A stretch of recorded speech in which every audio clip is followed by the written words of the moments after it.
When people think about teaching, they usually focus on the academic, but teaching, I think, is a lot more than that. It is definitely about teaching values to children, how to be a good person, how to be a good friend, how to communicate with other people and build relationships. And so I think as a teacher, you need to have those qualities yourself to be able to pass them on. In my classroom, we have a range of disabilities. So I've got children with autism, children with Down syndrome, and children with cerebral palsy.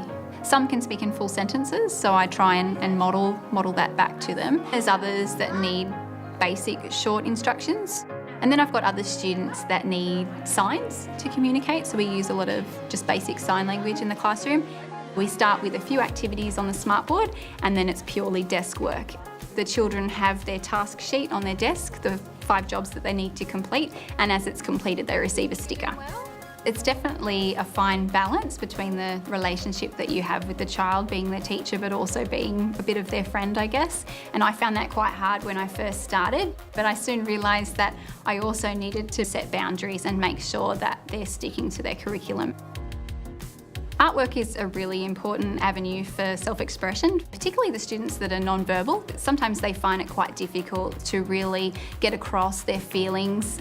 Some of them just come alive. You just give them some paint and you let them get all messy with it, and they're able to design something that's theirs and really just show their personality.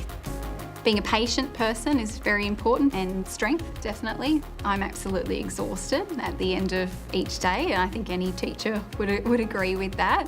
It is kind of like acting, I guess, because no matter what's happened in your own life, you need to let that go and just be here for the kids. Read to someone, so Miss Julie or Miss Merchant. The subjects that I studied at school that would have helped me with my career would definitely be English and also maths, I guess, in particular as well, because that's one subject that I struggled in at school, and I think that if I hadn't studied it and worked hard at it, I might not be as good a teacher in that area. When I finished high school, I went to the University of Newcastle to start a law degree, and I stayed in that for about 5 weeks before I realised that that wasn't for me. And then in the next semester, halfway through the year, I picked up teaching. So then I started a double degree of primary teaching and arts, and I studied that for 3 years. And at the end of my 3rd year, we had the option to decide whether we'd like to stick to mainstream teaching or whether we wanted to specialise in special education. So I applied to do special education. Being a teacher definitely has its perks. I'll be the first one to admit that the holidays are definitely nice, paid holidays. Not only that, the hours are great as well, so it really allows you to still have a life. I find it really rewarding when I'm able to help a child in particular just to achieve something that their parents might not have thought possible.